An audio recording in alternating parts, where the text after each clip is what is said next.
प्यारे बच्चों, आप सभी लॉकडाउन के कारण अपने अपने घरों में हैं। ऐसे समय में हम लेकर आए हैं आपके लिए डिजी साथ कार्यक्रम।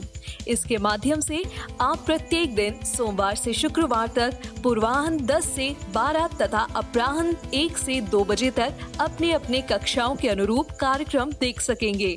स्कूली शिक्षा एवं साक्षरता विभाग, झारखंड। नमस्ते दोस्तों, झारखंड सरकार के डीजी साथ प्रोग्राम में आपका स्वागत है। अब पढ़ाई नहीं रुकेगी। आइए देखते हैं कि हम आज क्या पढ़ेंगे।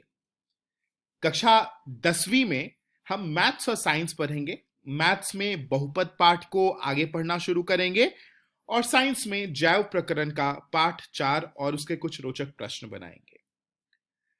कक्षा 12वीं में मैथ्स और फिजिक्स पढ़ेंगे। मैथ्स में अवयूह पढ़ेंगे, उसका पार्ट 1, और फिजिक्स में विद्युत आवेश तथा क्षेत्र का पार्ट 8 देखेंगे और उसके कुछ रोचक प्रश्न करेंगे। तो आइए दोस्तों, पाठ की और एपिसोड की शुरुआत करते हैं। नमस्कार दोस्तों, आज की इस वीडियो में हम पढ़ेंगे बहुपद, जिसको इंग्लिश में पॉलिनोमियल्स कहते हैं। तो आज की वीडियो में हम बहुपद पार्ट 3 पढ़ेंगे। चलिए देखते हैं पार्ट 3 में हम क्या पढ़ेंगे। त्रिघात बहुपद के शून्यकों और गुणांकों में संबंध। तो चलिए जानते हैं त्रिघात बहुपद के बारे में। त्रिघात बहुपद का स्टैंडर्ड फॉर्म कुछ इस प्रकार होता है: ax का घन जमा bx का वर्ग जमा cx जमा d। ध्यान रहे, इसमें a का मान शून्य नहीं हो सकता है। तो चलिए जानते हैं त्रिघात बहुपद के शून्यकों के बारे में। त्रिघात बहुपद में अधिक से अधिक 3 शून्यक हो सकते हैं। तो चलिए मान लेते हैं कि इसके 3 शून्यक है: अल्फा, बीटा तथा गामा। अब देखते हैं त्रिघात बहुपद के शून्यकों और गुणांकों में संबंध। तो ये है हमारा त्रिघात बहुपद: ax का घन प्लस bx का वर्ग प्लस cx प्लस d। तो चलिए देखते हैं इस त्रिघात बहुपद के गुणांकों और शून्यकों के बीच में संबंध। अल्फा, बीटा तथा गामा अगर इस त्रिघात बहुपद के शून्यक है, तब alpha plus beta plus gamma बराबर होगा -b बटे a के, जहां पर b जो है वो x वर्ग का गुणांक है तथा a x घन का गुणांक है। इसी प्रकार alpha into beta plus beta into gamma plus alpha into gamma बराबर होगा c बटे a के, जहां पर c x का गुणांक है तथा a x घन का गुणांक है। इसी प्रकार alpha into beta into gamma बराबर होगा -d बटे में a, जहां पर d अचर पद है तथा a x घन का गुणांक है। चलिए उदाहरण देखते हैं। जांच कीजिए कि त्रिघात बहुपद px बराबर में 3x का घन माइनस 5x का वर्ग माइनस 11x माइनस 3 के शून्यक 3 माइनस 1 और माइनस 1 बटे 3 है। इसके पश्चात शून्यकों तथा गुणांकों के बीच के संबंध की सत्यता की जांच कीजिए। तो चलिए हल देखते हैं। दिए हुए बहुपद की ax घन प्लस bx वर्ग प्लस cx प्लस d से तुलना करने पर हमें a बराबर 3, b बराबर -5, c बराबर -11 तथा d बराबर -3 प्राप्त होता है। तो चलिए सबसे पहले देखते हैं कि 3 -1 तथा -1 बटे 3 इस त्रिघात बहुपद के शून्यक हैं या नहीं। तो चलिए सबसे पहले 3 का चेक करते हैं। इसके लिए हम p3 का मान ज्ञात करेंगे और x की जगह पर 3 को प्रतिस्थापित करेंगे। इस प्रकार हमें प्राप्त होगा 3 गुने में 3 का घन माइनस 5 गुने में 3 का वर्ग माइनस 11 गुने में 3 माइनस का 3, जो आएगा 81 माइनस 45 माइनस 33 माइनस 3। इसको आगे हल करने पर हमें शून्य प्राप्त होता है, यानी 3 इस त्रिघात बहुपद का शून्यक है। चलिए अगला चेक करते हैं, -1। अब हम x को -1 से प्रतिस्थापित करें। इस प्रकार हमें प्राप्त होता है 3 गुने में -1 का घन माइनस 5 गुने में -1 का वर्ग माइनस 11 गुने में -1 माइनस का 3। आगे इसको हल करने पर प्राप्त होगा -3 -5 प्लस 11 -3। इसको हल करने पर फिर से हमें शून्य प्राप्त होता है, यानी -1 भी इस त्रिघात बहुपद का शून्यक है। चलिए तीसरा चेक करते हैं, -1/3। अब हम x की जगह पर -1/3 प्रतिस्थापित करेंगे। इस प्रकार हमें प्राप्त होता है 3 गुने में -1/3 का घन माइनस 5 गुने में -1/3 का वर्ग माइनस 11 गुने में -1/3 माइनस का 3। इसको हल करने पर प्राप्त होगा -1/9 माइनस 5/9 प्लस 11/3 माइनस का 3। इसको आगे हल करेंगे तो फिर से हमें शून्य प्राप्त होगा। अतः 3x का घन माइनस 5x का वर्ग माइनस 11x माइनस 3 के शून्यक 3 -1 और -1/3 है। इसलिए हम मान लेते हैं अल्फा बराबर 3 है, बीटा बराबर -1 है तथा गामा बराबर -1/3 है। अब alpha plus beta plus gamma बराबर होगा 3 प्लस -1 प्लस -1/3, यानी कि 2 -1/3, जिसको हल करेंगे तो हमें 5/3 प्राप्त होगा। तो शून्यकों और गुणांकों के संबंध के हिसाब से ये बराबर होना चाहिए -b/a के। चलिए चेक करते हैं क्या ये -b/a के बराबर है या नहीं। a का मान है 3, b का मान है -5, c का मान है -11 तथा d का मान है -3, और ये 5/3 बराबर होना चाहिए -b/a के। तो यहाँ पर b का मान है -5 तथा a का मान है 3। अब हम b और a को प्रतिस्थापित करेंगे -5 और 3 से, तो हमें प्राप्त होगा माइनस का -5/3 यानी कि 5/3। तो आप देख सकते हैं alpha plus beta plus gamma का मान 5/3 है तथा -b/a का मान भी 5/3 है, यानी यहाँ पर alpha plus beta plus gamma का मान -b/a के बराबर है। चलिए अगला चेक करते हैं, alpha beta plus beta gamma plus alpha gamma. तो चलिए इसमें अल्फा बीटा तथा गामा का मान रखते हैं। 3 गुने में -1 प्लस -1 गुने में -1/3 प्लस 3 गुने में -1/3, जिसका मान आएगा -3 प्लस 1/3 माइनस का 1, यानी -11/3। ये किसके बराबर होना चाहिए? c/a के। तो चलिए चेक करते हैं क्या ये c/a के बराबर है या नहीं। तो -11/3 बराबर होना चाहिए c/a के। c का मान है -11 तथा a का मान है 3, यानी c/a का मान हो गया -11/3। तो आप देख सकते हैं कि alpha beta plus beta gamma plus alpha gamma का मान -11/3 है तथा c/a का मान भी -11/3 है, यानी alpha beta plus beta gamma plus alpha gamma बराबर है c/a के। चलिए लास्ट चेक करते हैं, अल्फा बीटा गामा यानी कि alpha into beta into gamma. Value put करते हैं अल्फा बीटा गामा का। 3 गुने में -1 गुने में -1/3, यहाँ पर 3 से 3 कैंसिल हो जाएगा तथा -1 गुने में -1 1 के बराबर आ गया। अब ये बराबर होना चाहिए किसके? -d/a के। तो चलिए इसको भी चेक करते हैं। 1 बराबर होना चाहिए -d/a के, जहाँ पर d का मान है -3 तथा a का मान है 3।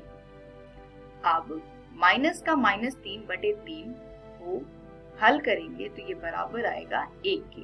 तो आप फिर से देख सकते हैं कि अल्फा बीटा गामा का मान 1 है तथा -d/a का मान भी 1 है, यानी कि अल्फा बीटा गामा बराबर है -d/a के। तो इस प्रकार ये प्रश्न समाप्त होता है।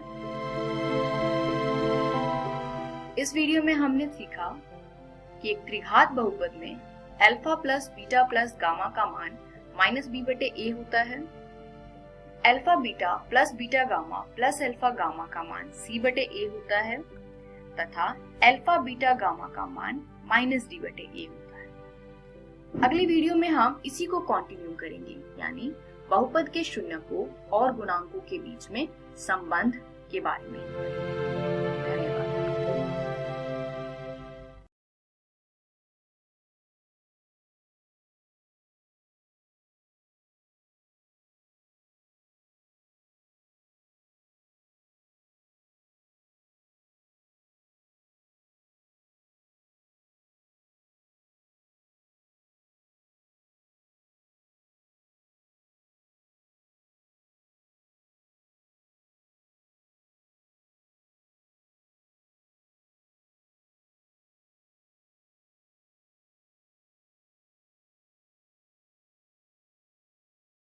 नमस्कार दोस्तों, आज की इस वीडियो में हम पढ़ेंगे चैप्टर 2 बहुपद, जिसको इंग्लिश में पॉलिनोमियल्स कहते हैं। तो आज की वीडियो में हम पॉलिनोमियल्स यानी कि बहुपद का पार्ट 4 पढ़ेंगे। चलिए देखते हैं पार्ट 4 में हम क्या पढ़ेंगे।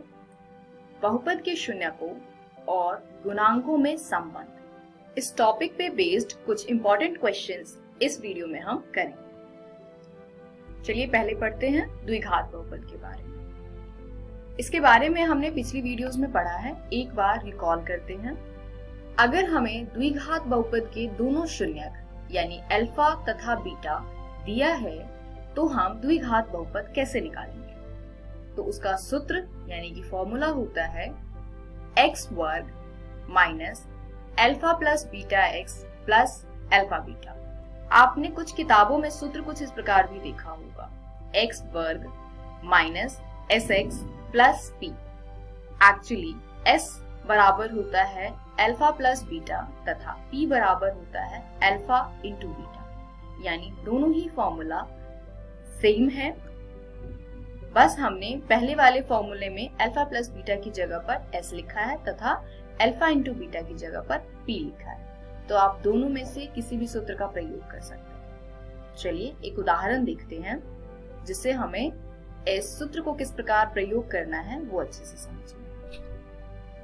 एक द्विघात बहुपद ज्ञात कीजिए जिसके शून्य क्रमशः -4 और 4 है। तो हल देखते हैं इसका। हमें दिया है अल्फा बराबर -4 तथा बीटा बराबर 4। शून्यकों का योग यानी अल्फा प्लस बीटा बराबर होगा -4 प्लस 4 जो कि 0 के बराबर है। इसी प्रकार शून्यकों का गुणनफल ये बराबर होगा अल्फा इंटू बीटा जो कि बराबर है -4 गुने में 4 जो बराबर आएगा -16 के। अब अल्फा प्लस बीटा का मान 0 के बराबर है तथा अल्फा इंटू बीटा का मान -16 है। तब द्विघात बहुपद x वर्ग minus alpha plus beta x plus alpha beta होगा। अब हम यहाँ पर अल्फा प्लस बीटा तथा अल्फा बीटा के मान को प्रतिस्थापित करेंगे। तो ये आएगा x वर्ग माइनस 0x प्लस -16, जहाँ पर 0 जो है वो अल्फा प्लस बीटा का मान है तथा -16 जो है वो अल्फा इंटू बीटा का मान है। तो इस प्रकार हमें द्विघात बहुपद प्राप्त होता है x वर्ग माइनस 16। चलिए अगला उदाहरण देखते हैं। एक द्विघात बहुपद ज्ञात कीजिए जिसके शून्यकों का योग तथा गुणनफल क्रमशः -1/4 और 1/4 है।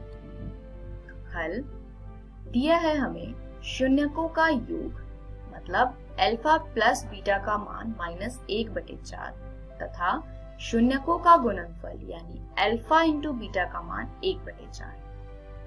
तब द्विघात बहुपद x वर्ग minus alpha plus beta x plus alpha beta होगा। अब यहाँ पर अल्फा प्लस बीटा तथा अल्फा बीटा के मान को प्रतिस्थापित करते हैं, यानी ये आएगा एक्स वर्ग माइनस में माइनस 1/4 एक्स प्लस 1/4, जहाँ पर माइनस 1/4 अल्फा प्लस बीटा का मान है तथा 1/4 अल्फा इंटू बीटा का मान है। अब हम इसको हल करेंगे तो यहाँ से हमें प्राप्त होगा एक्स वर्ग प्लस 1/4 एक्स प्लस 1/4। आगे हल करने पर ये प्राप्त होगा हमें 4x का वर्ग जमा x जमा 1/4, यानी 1/4 ब्रैकेट में 4x वर्ग जमा x जमा 1। तो ये द्विघात बहुपद है, तो ये हमारा आंसर हो सकता है। इसके अलावा अगर मैं इसको शून्य के बराबर रख दूं तो यहाँ पे 1/4 दूसरी तरफ जाकर के शून्य हो जाएगा, यानी हमारे पास बचेगा 4x का वर्ग प्लस x प्लस 1 बराबर 0।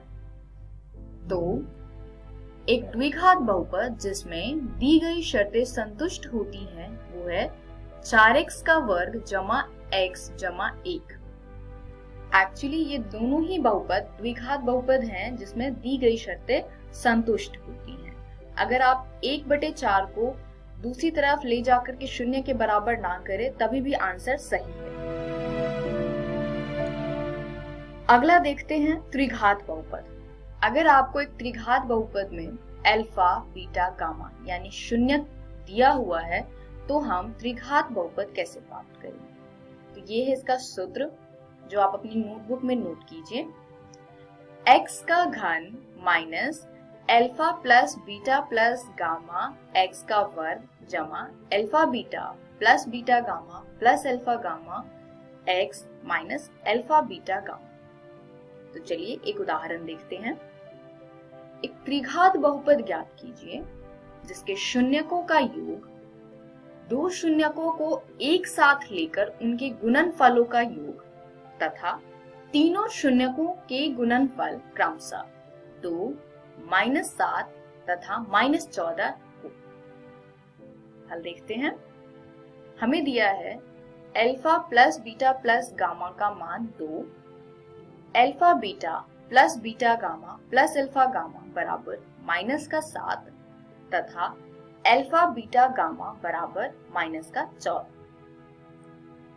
तब त्रिघात बहुपद का सूत्र हम लगाएंगे जो है x का घन minus alpha plus beta plus gamma x का वर्ग जमा alpha beta plus beta gamma plus alpha gamma x minus alpha beta gamma. तो अब तीनों मान को प्रतिस्थापित करेंगे जो प्रश्न में हमें दिया है।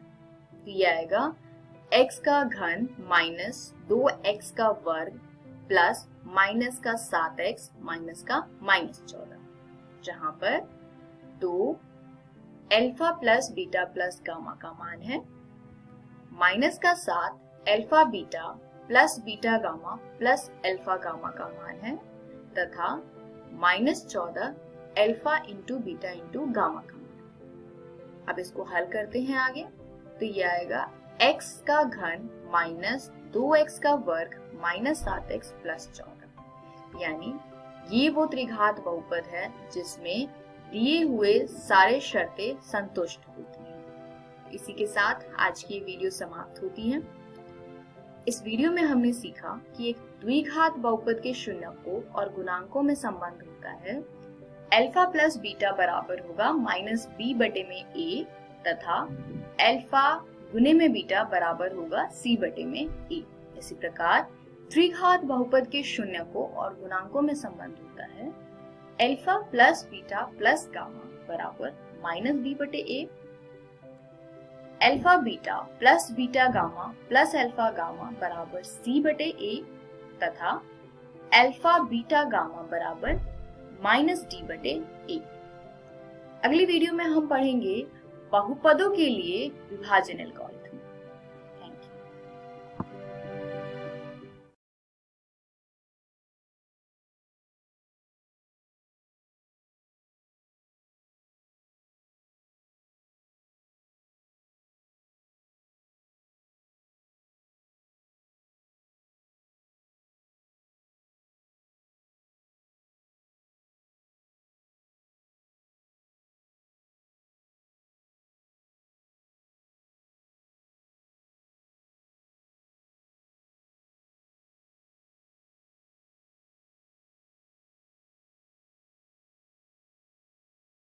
नमस्कार दोस्तों, आज जो हम अध्याय करने जा रहे हैं उसका नाम है जैव प्रक्रम। अब तक हम इसके 3 भाग कर चुके हैं और ये इसका चौथा भाग होगा। और अब तक हमने जाना है जैव प्रक्रम क्या होता है और हमने बात करी है एक जैव प्रक्रम की जिसका नाम है पोषण। आज हम दूसरे जैव प्रक्रम की बात करेंगे जिसका नाम है श्वसन। तो चलिए शुरुआत करते हैं एक सवाल से। तो सवाल है कि सांस लेना और श्वसन में क्या अंतर है। अब इसका जवाब आपको पहले भाग में भी बताया गया था, परंतु ये सवाल फिर से इसलिए डाला गया है ताकि हम याद कर सके कि ये दोनों अलग हैं। तो अगर हम सांस लेने की बात करें तो सांस लेना वह प्रक्रम है जिसमें हम सांस को लेते हैं और सांस को छोड़ते हैं, यानी कि इनहेल करना और एक्सहेल करना, बस इतना ही होता है सांस लेना। तो सवाल आता है कि फिर श्वसन क्या है। तो चलिए एक बार श्वसन की डेफिनेशन देख लेते हैं। ये डेफिनेशन आप अपनी कॉपियों में भी लिख लीजिएगा क्योंकि ये महत्वपूर्ण है। तो श्वसन की डेफिनेशन है कि श्वसन वह प्रक्रिया है जिसके द्वारा पोषण प्रक्रिया के दौरान लिया गया भोजन शरीर की कोशिकाओं में विभिन्न जीवन प्रक्रियाओं के लिए ऑक्सीजन की मदद से ऊर्जा बनाता है। अब हमें पता है कि कार्बोहाइड्रेट जो होता है वो बदलता है ग्लूकोज के अंदर और ग्लूकोज से ही मिलती है हमें ऊर्जा। तो ग्लूकोज से जो ऊर्जा मिलती है, ये जो पूरा प्रोसेस है, ये जो पूरा प्रक्रम है, इस प्रक्रम को कहा जाता है श्वसन। ऑक्सीजन हमें इस प्रक्रम के लिए चाहिए होता है और इसलिए सांस लेना श्वसन का एक भाग है। तो चलिए अब देखते हैं कि श्वसन के अंदर होता क्या है और ये किस तरीके से होता है। शुरुआत करते हैं एक लाइन से जो शायद आपको अजीब लगे। कुछ जीवों को श्वसन के लिए ऑक्सीजन की आवश्यकता होती ही नहीं है। अब जहां पर हमें कंफ्यूजन थी कि सांस लेना और श्वसन एक ही चीज है, वहां पर कुछ ऐसे जीव भी हैं जो श्वसन प्रक्रिया परफॉर्म करते हैं और वहां पर ऑक्सीजन होती ही नहीं है। परंतु हम जानते हैं कि ऐसे ज्यादा जीव नहीं हैं और जितने भी जीव हैं उनमें से ज्यादातर को ऑक्सीजन की जरूरत होती है। उदाहरण के लिए हमें ऑक्सीजन की जरूरत होती है और हम ऑक्सीजन किसकी मदद से लेते हैं? फेफड़ों की। वहीं अगर हम पौधों की बात करें तो पौधों के पास फेफड़े तो होते नहीं, परंतु उनकी पत्तियों में और उनके तनों में रंध्र होते हैं जिसकी मदद से वो ऑक्सीजन या कार्बन डाइऑक्साइड को लेते हैं। तो चलिए अब यहाँ से एक बात समझ में आती है कि श्वसन 2 तरीके से होता है। एक तो होगा जब ऑक्सीजन होगा और तब होगा जब ऑक्सीजन नहीं होगा। तो इससे हमें पता चला कि श्वसन 2 तरीके के होते हैं। पहला होता है वायवीय श्वसन। अब नाम से ही पता चल रहा है कि इसमें वायु होगी, यानी कि इसके अंदर ऑक्सीजन की उपस्थिति होगी। और दूसरा होता है अवायवीय श्वसन। अब इसके भी नाम से पता चल रहा है कि यहाँ पर वायु नहीं होगी, यानी कि ऑक्सीजन नहीं होगा। तो दूसरा वाला जो है उसके अंदर ऑक्सीजन की अनुपस्थिति होगी। श्वसन के इन दोनों तरीकों में एक बात समान है और वो बात ये है कि इन दोनों में ही सबसे पहला चरण होता है पायरुवेट बनाने का। पायरुवेट एक्चुअली ग्लूकोज से बनता है जो कि एक 6 कार्बन वाला मॉलिक्यूल है, यानी कि ये जो 6 कार्बन वाला अणु है इसको सबसे पहले तोड़ा जाता है 3 कार्बन वाले अणु में, जिसे कहा जाता है पायरुवेट। यह जो प्रक्रम है ये होता है कोशिका द्रव के अंदर, यानी कि जो हमारा ग्लूकोज है वो कोशिका द्रव के अंदर सबसे पहले टूटेगा पायरुवेट में। अब इसके बाद क्या होगा? इसके बाद या तो होगा वायवीय श्वसन या होगा अवायवीय श्वसन। तो अगर वायवीय श्वसन होता है तो इसके अंदर 3 कार्बन वाला जो पायरुवेट है उसके अणु को विखंडित करके कार्बन डाइऑक्साइड मिलेगा और साथ में मिलेगा जल, और उसके साथ ऊर्जा तो हमें मिलेगी ही।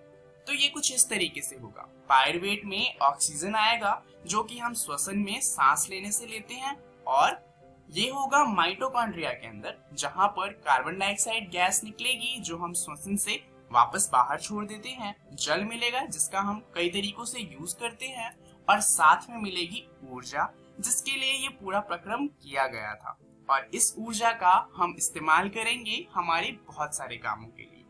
अब अगर अवायवीय श्वसन होता है तो उसके अंदर क्या होगा?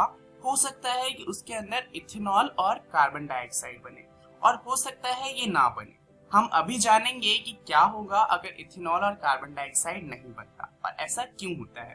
पर अगर अवायवीय श्वसन है तो उसमें ज्यादातर इथेनॉल और कार्बन डाइऑक्साइड ही बनता है, और यहाँ पर ये होता है कोशिका द्रव के अंदर।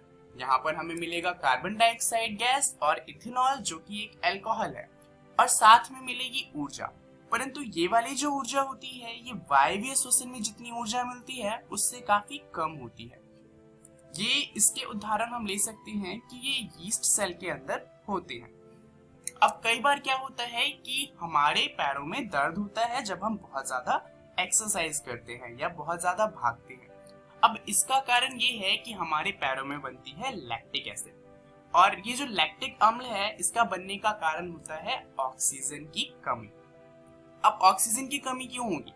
अब मान लीजिए आप बहुत देर से भाग रहे हैं तो उसके लिए फिर आपको ऊर्जा चाहिए होगी, और जब आपको बहुत ज्यादा ऊर्जा चाहिए होगी तो हमारा शरीर बहुत ज्यादा ऊर्जा बनाएगा। अब ज्यादा ऊर्जा बनाने से क्या होगा, हमारे शरीर के पास जितनी भी ऑक्सीजन है वो सारी इस्तेमाल हो जाएगी और हमें और ज्यादा ऑक्सीजन चाहिए होगी। परंतु कई बार क्या होता है कि हमें जितनी ऑक्सीजन चाहिए होती है हम उतनी ले नहीं पाते, और उस टाइम पे क्या होता है कि हमारे पास जो पायरुवेट होता है उसको टूटने के लिए ज्यादा ऑक्सीजन नहीं मिल पाती, और इसलिए वो लैक्टिक अम्ल बनाता है और बनाता है ऊर्जा। ये ऊर्जा कम होती है जितनी हमें ऑक्सीजन होती तो मिलती उससे, और जो लैक्टिक अम्ल बनता है उसकी वजह से हमारे पैरों में दर्द होता है। तो ये भी एक तरह से उदाहरण है अवायवीय श्वसन का, क्योंकि यहाँ पर भी ऑक्सीजन नहीं है। तो यहाँ पर जो ये बनता है हमारी मांसपेशी की कोशिकाओं में, क्योंकि हम भागते हैं तो हमारी मांसपेशियों का ही इस्तेमाल हो रहा होता है। अब श्वसन के दौरान जो हमारी ऊर्जा बनी उसका इस्तेमाल क्या होता है? क्या हम सारी की सारी ऊर्जा उसी समय इस्तेमाल कर लेते हैं? दरअसल ऐसा नहीं होता। हम जो ये ऊर्जा बनाते हैं इसे हम इकट्ठा करते हैं ताकि जब हमें जरूरत पड़े तब हम उसका इस्तेमाल कर सकें। तो जो श्वसन के दौरान ये जो ऊर्जा बनी उसका उपयोग तुरंत एटीपी यानी कि एडिनोसाइन ट्राइफॉस्फेट नामक अणु को संश्लेषित करने के लिए किया जाता है। अब ये जो एटीपी होता है ये मान लीजिए पैसों की तरह होता है। जैसे मान लीजिए आपके पास बहुत सारे पैसे होते हैं तो आप क्या करते हैं, आपको जो चीजें चाहिए होती है आप उससे जाके खरीदते हैं। इसी तरीके से हमारे शरीर में ऊर्जा होती है पैसों की तरह, और हमारे शरीर को जहां जहां ऊर्जा इस्तेमाल करनी होती है वहां वहां उन्हें इस्तेमाल करता है। अब मान लीजिए आपके पास कम पैसे हैं तो आप क्या करेंगे, आप फालतू की चीजें कम खरीदेंगे और जितनी काम की चीजें होंगी सिर्फ उन्हीं पे पैसा खर्च करेंगे। तो हमारा शरीर भी कुछ ऐसा ही करता है। जब हमारे पास ऊर्जा की कमी होती है तो वो ज्यादा फालतू की जो क्रियाएं होती हैं उनमें अपनी ऊर्जा को व्यर्थ नहीं करता और सिर्फ काम की चीजों के लिए ऊर्जा का इस्तेमाल करता है। ये तो हुई मनुष्य की बात। चलिए अब जानते हैं पौधों में ये प्रक्रिया किस तरीके से होती है। पौधे रंध्र के माध्यम से गैसों का आदान प्रदान करते हैं। अब ये कैसे होता है ये बात तो आप जानते ही हैं। रात के समय CO2 उन्मूलन प्रमुख गतिविधि होती है, क्योंकि रात के समय प्रकाश संश्लेषण होता नहीं है तो पौधों को कार्बन डाइऑक्साइड गैस की कोई खास जरूरत होती नहीं और उन्हें सिर्फ ऑक्सीजन चाहिए होती है, और इसलिए जो कार्बन डाइऑक्साइड होती है वो रात के समय पेड़ वातावरण में छोड़ देते हैं, और इसीलिए कहा जाता है रात के समय पेड़ों के पास नहीं रहना चाहिए। और दिन के दौरान ऑक्सीजन निष्कासन प्रमुख गतिविधि होती है, क्योंकि दिन के समय प्रकाश संश्लेषण होता रहता है तो जो कार्बन डाइऑक्साइड श्वसन की प्रक्रिया से छोड़ी जाती है उसका इस्तेमाल हो जाता है प्रकाश संश्लेषण के लिए, और प्रकाश संश्लेषण से जो ऑक्सीजन छोड़ी जाती है वो इतनी ज्यादा होती है कि पौधों को उसे वातावरण में छोड़ना पड़ जाता है। चलिए अब बात कर लेते हैं उन जीवों की जो जमीन पर नहीं रहते, जैसे कि मछलियां। क्योंकि ये पानी में रहती हैं तो पानी में रहने वाले जानवरों को पानी में घुलित ऑक्सीजन का उपयोग करना होता है, क्योंकि वो सतह पर आकर ऑक्सीजन तो ले नहीं सकते, और इसलिए पानी में घुले ऑक्सीजन की मात्रा क्योंकि कम होती है इन जीवों में सांस लेने की दर बहुत ज्यादा होती है। उदाहरण के लिए मछलियां बहुत तेजी से सांस लेती हैं और उनमें गिल्स यानी कि गलफड़े होते हैं जो ऑक्सीजन को एब्जॉर्ब कर लेते हैं और पानी को छोड़ देते हैं। चलिए अब बात करते हैं कि मानव में श्वसन प्रक्रिया में ऑक्सीजन किस तरीके से ली जाती है। दरअसल मानव में वायु शरीर के अंदर नासा द्वारा जाती है और यहाँ से वायु कंठ द्वारा फुफ्फुस में प्रवाहित होती है।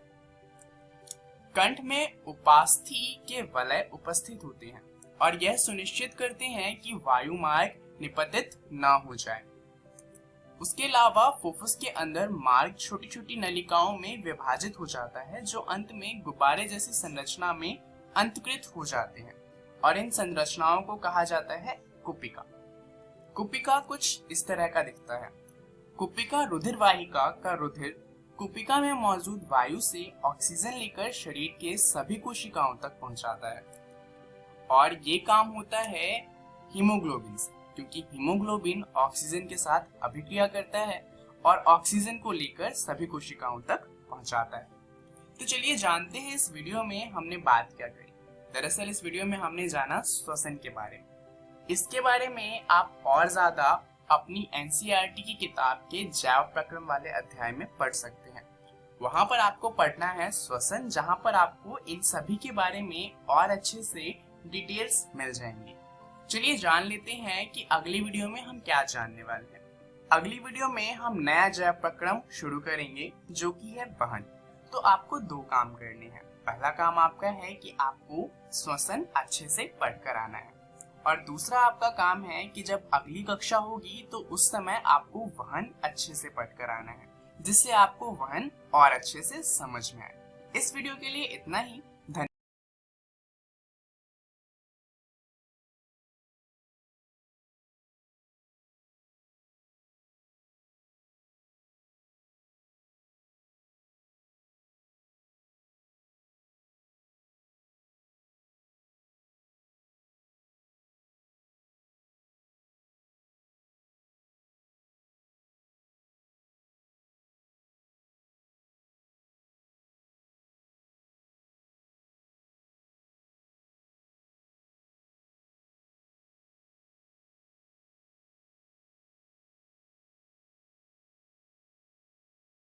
नमस्कार दोस्तों, आज हम कक्षा 12वीं की गणित का अध्याय 3 पढ़ने वाले हैं, जिसका नाम है आव्यूह। इस अध्याय को हमने 6 भागों में बांटा है। आज हम इस अध्याय का भाग 1 पढ़ने वाले हैं। तो आइए देखते हैं कि आज के इस वीडियो में हम क्या पढ़ेंगे। तो दोस्तों, आज के इस वीडियो में हम पढ़ेंगे आव्यूह की भूमिका तथा आव्यूह के बारे में। तो चलिए आगे बढ़ते हैं और शुरू करते हैं हम हमारा आज का भाग। तो दोस्तों, सबसे पहले हम ये जानेंगे कि आव्यूह क्या होता है। तो दोस्तों, आव्यूह को इंग्लिश में हम मैट्रिसेस कहते हैं। आव्यूह संख्याओं या फलनों का एक आयताकार क्रम विन्यास, जिसे इंग्लिश में ऑर्डर्ड रेक्टेंगुलर एरे कहते हैं। इन संख्याओं या फलनों को आव्यूह के अवयव यानी कि एलिमेंट्स अथवा प्रविष्टियां यानी कि एंट्रीज कहते हैं। इस स्टेटमेंट को सुनकर जाहिर सी बात है कि आपको ये क्लियर नहीं हुआ होगा कि आव्यूह होते क्या हैं। तो आइए एक उदाहरण देखते हैं कि आव्यूह आखिर किस प्रकार के होते हैं। तो दोस्तों, स्क्रीन पर आपको जो फॉर्म दिख रहा है A इज इक्वल्स टू, ये होता है हमारा मैट्रिसेस, जिसे हिंदी में हम आव्यूह कहते हैं। और इस मैट्रिस में आपको जो ये -2, 5, 0, √5, 3, 6 दिख रहे हैं, ये सभी हैं आव्यूह के एलिमेंट्स यानी कि अवयव। तो जब आपने इसका एग्जाम्पल देखा तो यहाँ से आपको ये क्लियर हो रहा होगा कि ये जो आव्यूह होते हैं ये संख्याओं या फलनों के एक आयताकार क्रम विन्यास होते हैं। दोस्तों, आव्यूह में हमें कुछ बातों का बहुत ही ज्यादा ध्यान रखना होता है। आव्यूह में ये जो आपको क्षैतिज रेखाओं में आव्यूह दिख रहे हैं, ये होते हैं आव्यूह की पंक्तियां अर्थात रोज। और ये जो ऊर्ध्वाधर रेखाएं आपको दिख रही हैं आव्यूह में, इसे हम कहते हैं आव्यूह के स्तंभ। इसी प्रकार से आइए एक और उदाहरण देखते हैं। दूसरा उदाहरण हमने लिया है मैट्रिस अर्थात आव्यूह B का। इसमें जो आपको क्षैतिज रेखाओं में आव्यूह के अवयव दिख रहे हैं, ये हैं हमारे आव्यूह के पंक्तियां, और जो ऊर्ध्वाधर में दिख रहे हैं आपको आव्यूह के अवयव, ये हैं आव्यूह के स्तंभ। आशा करती हूँ कि इससे आपको आव्यूह के पंक्ति और स्तंभ पहचानना आ गया होगा।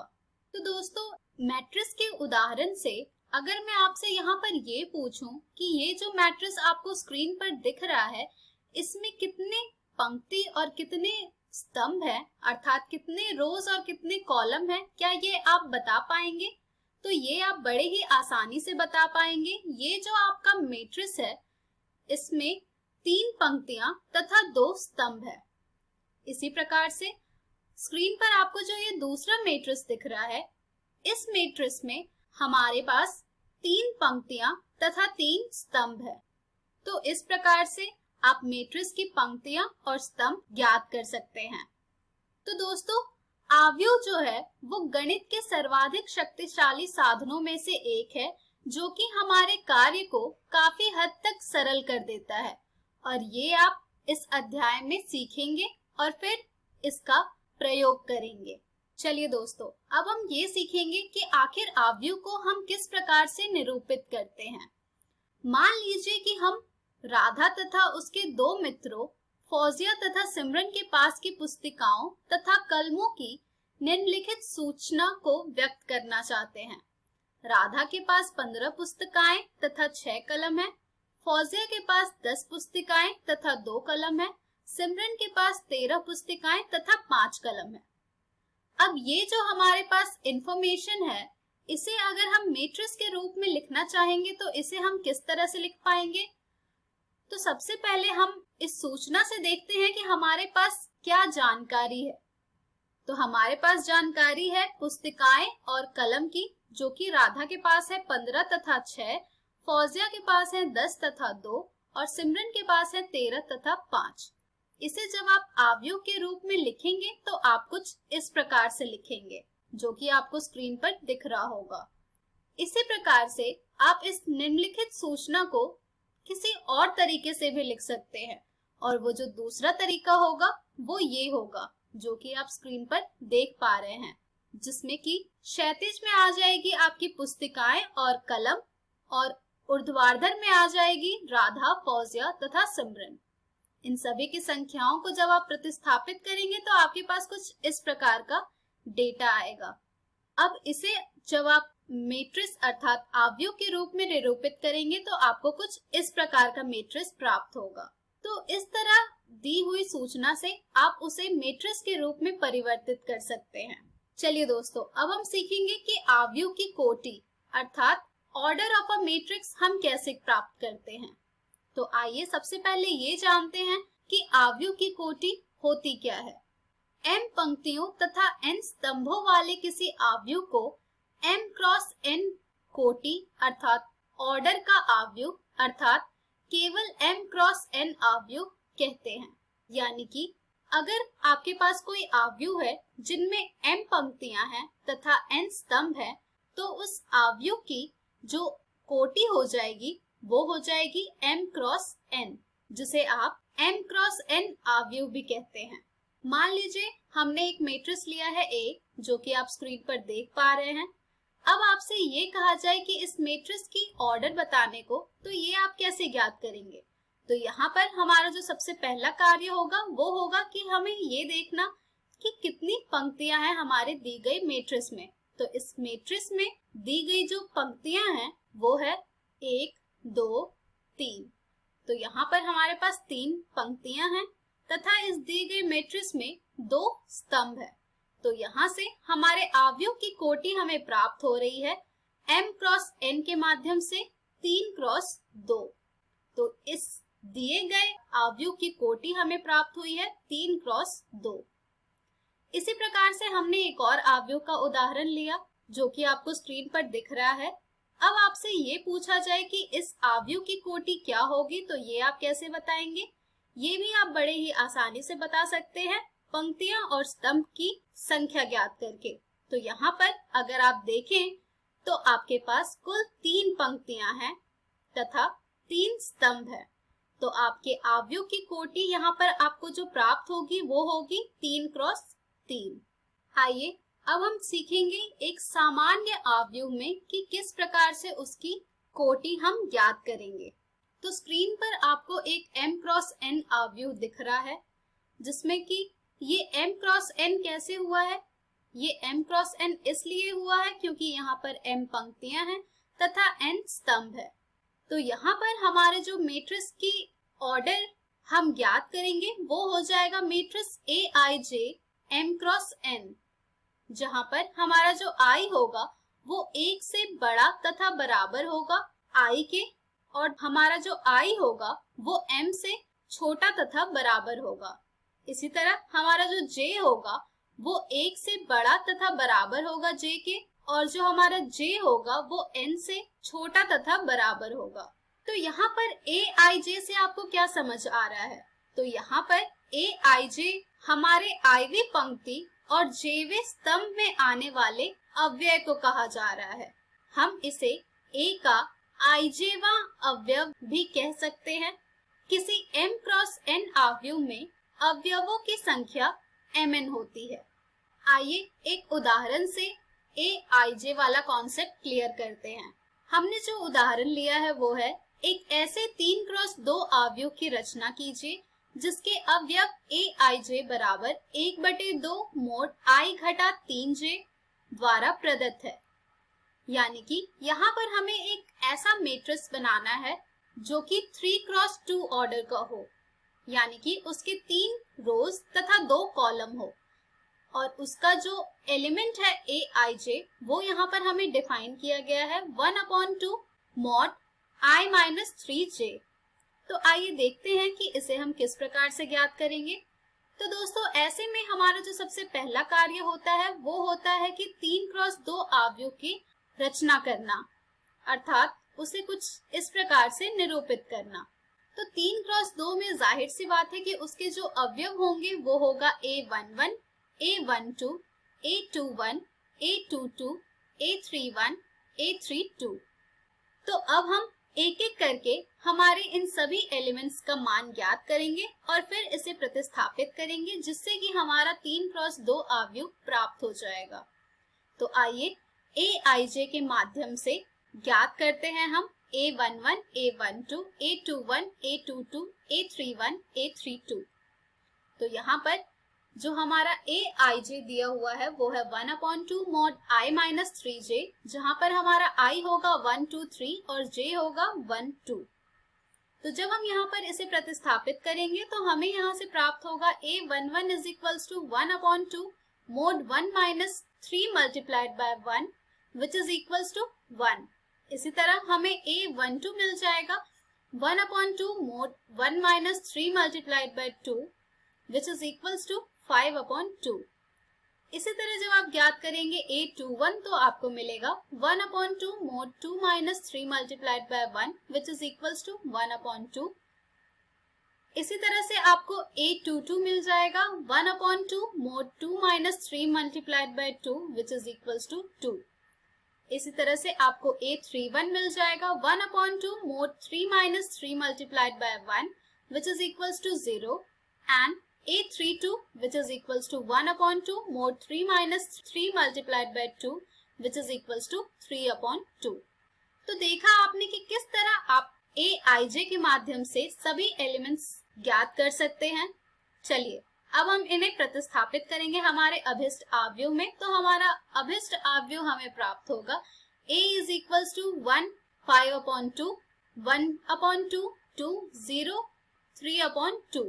तो यही हमारा है 3 क्रॉस 2 अवयव जो कि हमें यहाँ पर ज्ञात करना था। चलिए दोस्तों, अब हम बढ़ते हैं हमारे अगले टॉपिक की ओर, जो कि है अवयवों के प्रकार, यानी कि टाइप्स ऑफ मैट्रिसेस। तो चलिए एक एक करके हम देखेंगे मैट्रिसेस के टाइप्स। हमारा जो सबसे पहला टाइप होगा मैट्रिक्स का वो है स्तंभ अवयव, यानी कि कॉलम मैट्रिक्स।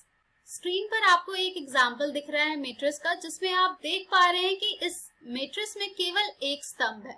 तो यहाँ से आपको ये क्लियर हो रहा होगा कि स्तंभ अवयव क्या होता है। तो दोस्तों, एक अवयव स्तंभ अवयव कहलाता है यदि उसमें केवल एक स्तंभ होता है। तो ये जो मैट्रिक्स है जिसको आप स्क्रीन पर देख पा रहे हैं, इसमें केवल एक स्तंभ है, यानी कि ये जो मैट्रिक्स है ये एक स्तंभ अवयव है। चलिए अब हम बढ़ते हैं हमारे दूसरे प्रकार के अवयव की ओर, जो कि है पंक्ति अवयव।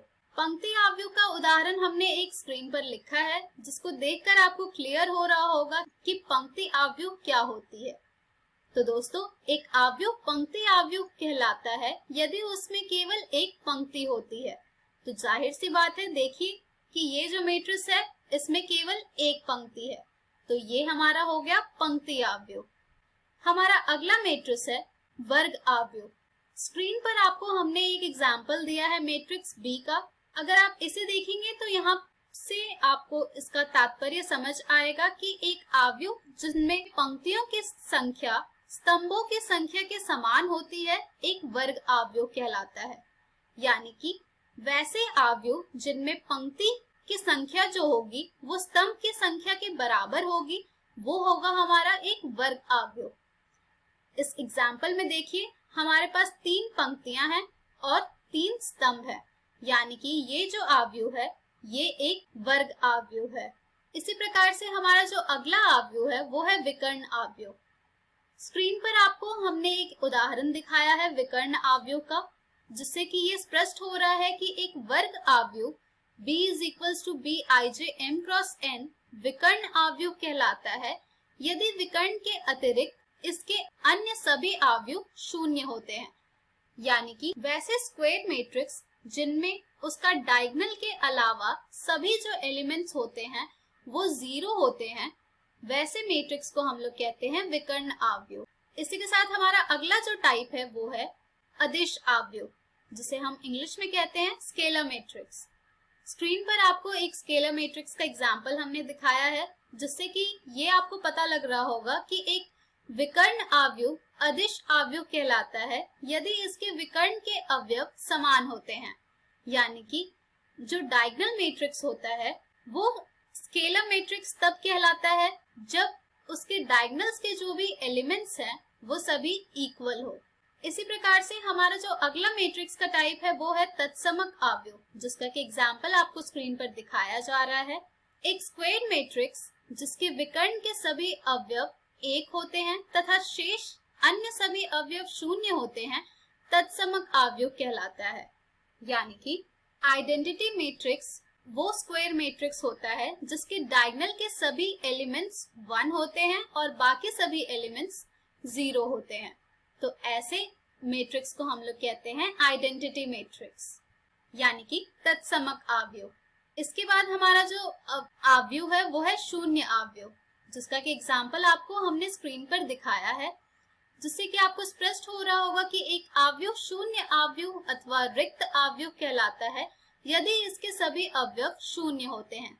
यानी कि शून्य अवयव वो अवयव होता है जिसके सभी एलिमेंट्स अर्थात अवयव 0 होते हैं, जैसा कि आप यहाँ पर देख पा रहे हैं। तो दोस्तों, ये हैं कुछ अवयवों के प्रकार जो कि अभी आपने सीखा। चलिए अब हम बढ़ते हैं हमारे अगले टॉपिक की ओर, जो कि है अवयवों की समानता, यानी कि इक्वालिटी ऑफ मैट्रिसेस। 2 अवयव a = aij तथा b = bij समान कहलाते हैं यदि वे समान कोटियों के होते हो तथा a के प्रत्येक अवयव b के संगत अवयव के समान हो, अर्थात a तथा b के सभी मानों के लिए aij बराबर होगा bij के 2। जैसा कि आपको यह स्टेटमेंट से समझ आ रहा होगा कि 2 अवयव तब समान कहलाते हैं जब उनकी जो ऑर्डर होगी वो एक समान होगी और साथ ही जो 2 हमारे अवयव हैं उन सभी के प्रत्येक अवयव समान होंगे। जैसे कि स्क्रीन पर आपको दो मैट्रिक्स का एग्जाम्पल हमने दिखाया है, जिसमें आप देख पा रहे होंगे कि इन दोनों मैट्रिक्स का जो ऑर्डर है अर्थात कोटियां हैं वो समान है तथा इन दोनों मैट्रिक्स के जो एलिमेंट्स हैं वो एक बराबर हैं। तो इससे ये स्पष्ट हो रहा है कि ये जो दोनों मैट्रिक्स हैं ये समान मैट्रिक्स हैं, अर्थात इन दोनों मैट्रिसेस में समानता है। तो दोस्तों, इस पर आधारित आपको बहुत से प्रश्न आपको आपकी एनसीईआरटी पुस्तक में मिल जाएंगे, जिन्हें आप जरूर हल करें। और इसी के साथ अवयव का पहला भाग हमारा समाप्त होता है। तो आप इन सभी पर आधारित जो टॉपिक्स हमने इस वीडियो में कवर किया है, इससे रिलेटेड क्वेश्चंस जरूर सॉल्व कीजिएगा। तो दोस्तों, आज के इस वीडियो में हमने सीखा आव्यूह की भूमिका तथा आव्यूह के बारे में। हम हमारे अगली वीडियो में जानेंगे आव्यूहों पर संक्रियाएं। धन्यवाद।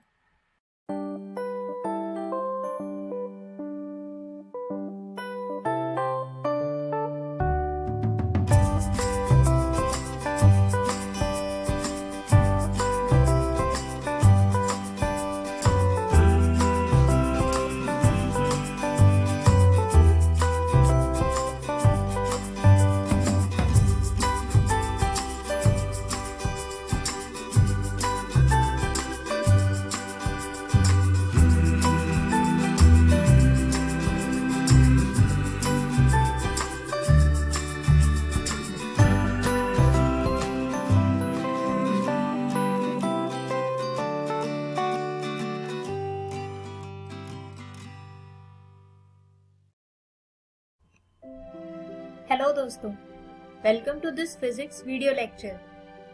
फ्रेंड्स, अभी तक हम चैप्टर 1 विद्युत आवेश तथा क्षेत्र के 7 भागों को पढ़ चुके हैं।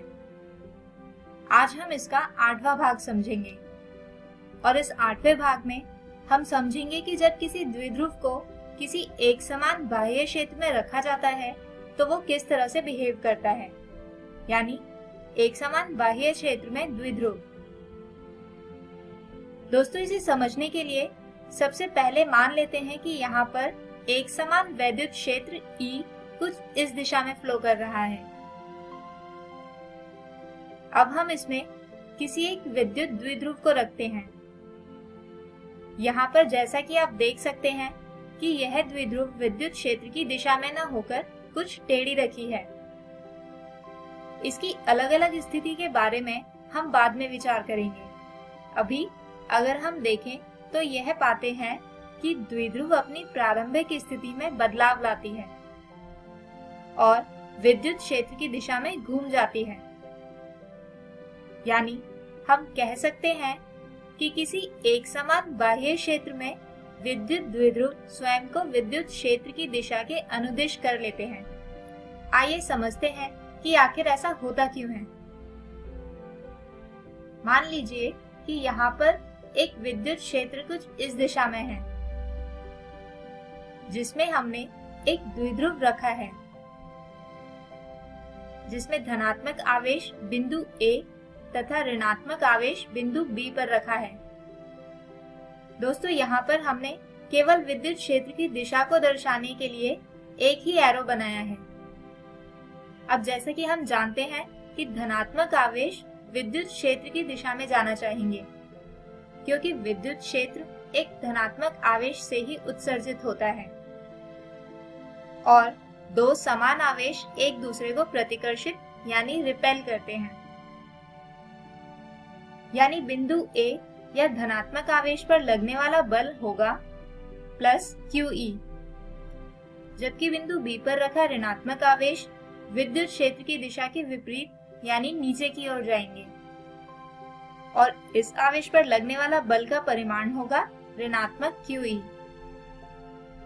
अब दोस्तों, जैसा कि हम जानते हैं कि किसी निकाय पर समान परिमाण किंतु विपरीत दिशा में लगने वाले बल युग्म निकाय में बल आघूर्ण उत्पन्न करते हैं। यानी यहाँ पर भी इस द्विध्रुव में उत्पन्न होता है बल आघूर्ण, जिसकी वजह से ये द्विध्रुव अपने मध्य बिंदु के सापेक्ष घूम जाता है। दोस्तों, बल आघूर्ण को ज्ञात करने का सूत्र होता है बल गुणा बिंदुओं के बीच लंबवत दूरी। और जैसा कि हमने अभी लिखा कि द्विध्रुव पर लगने वाला बल है QE। इसके अलावा बिंदुओं के बीच लंबवत दूरी जानने के लिए हम त्रिकोणमिति का उपयोग करेंगे। मान लीजिए कि ये द्विध्रुव विद्युत क्षेत्र के साथ थीटा डिग्री का कोण बनाता है। तो अगर हम बिंदु A तथा बिंदु B से एक समकोण त्रिभुज ACB बनाएं, तो इसमें कोण BAC भी होगा थीटा।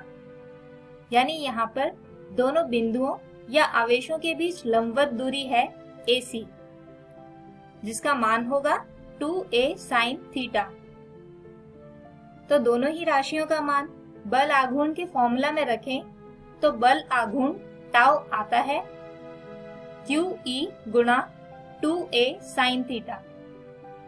दोस्तों यहाँ पर हम 2QA को साथ लिख लेते हैं और अगर आपको याद हो तो यह होता है द्विध्रुव आघूर्ण जिसे लिखा जाता है P से, यानी बल आघूर्ण होगा PE sin थीटा, यानी इसे P तथा E का सदिश गुणनफल भी कहा जा सकता है, यानी P क्रॉस E। आइए अब इस द्विध्रुव की विद्युत क्षेत्र में विभिन्न स्थितियों पर विचार करते हैं, जिसमें सबसे पहले आता है जब द्विध्रुव विद्युत क्षेत्र की दिशा में हो।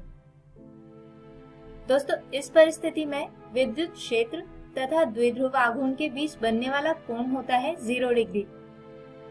तो बल आघूर्ण का मान होगा PE sin 0 डिग्री, और क्योंकि sin 0 डिग्री का मान होता है 0, इसलिए यहाँ पर बल आघूर्ण का मान भी होगा 0, यानी इस केस में द्विध्रुव नहीं घूमेगी। अगली परिस्थिति है जब द्विध्रुव विद्युत क्षेत्र के लंबवत हो। दोस्तों इस परिस्थिति में विद्युत क्षेत्र तथा द्विध्रुव आघूर्ण के बीच बनने वाला कोण होता है 90 डिग्री। तो बल आघूर्ण का मान होगा PE sin 90 डिग्री, और क्योंकि साइन 90 डिग्री का मान होता है 1, इसलिए यहाँ पर बल आघूर्ण का मान हो जाएगा P गुणा E।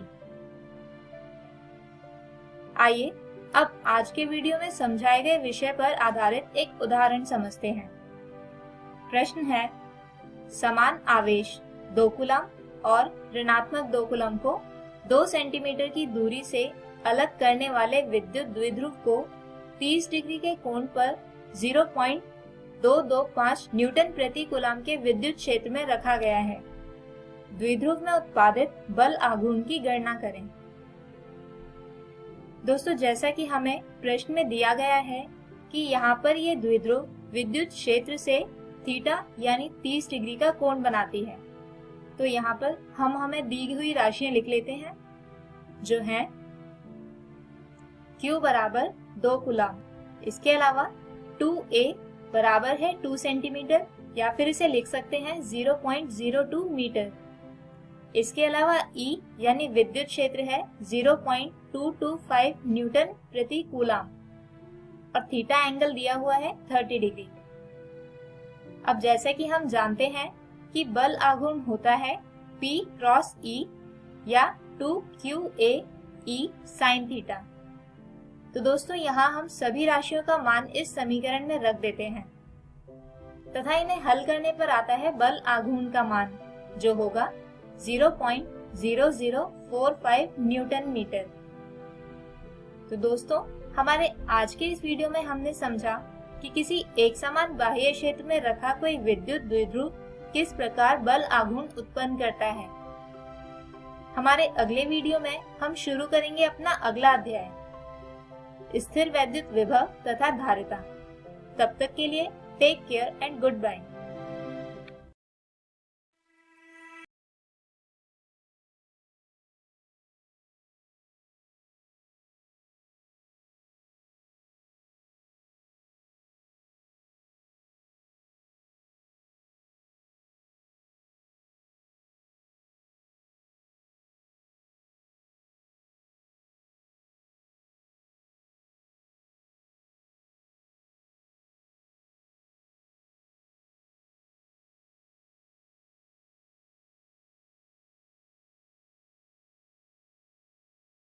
हेलो दोस्तों, आज हमने क्या पढ़ा ये देखते हैं।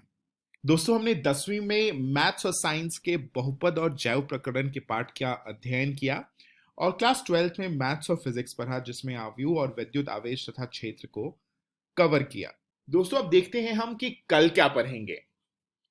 कल हम कक्षा 10 में सोशल साइंस और इंग्लिश पढ़ेंगे, उसमें सत्ता की साझेदारी और 2 स्टोरीज अबाउट फ्लाइंग पाठ की शुरुआत करेंगे। वहीं क्लास 12th में केमिस्ट्री और बायोलॉजी पढ़ेंगे। केमिस्ट्री में विलयन का पाठ 3 शुरू करेंगे और बायोलॉजी में पुष्पी पादपों में लैंगिक प्रजनन पाठ को देखेंगे।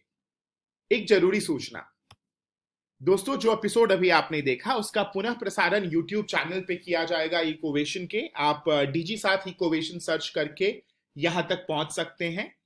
इस एपिसोड को पुनः देख सकते हैं तथा अपने दोस्तों को भी ये जानकारी पहुंचा सकते हैं। बहुत बहुत धन्यवाद।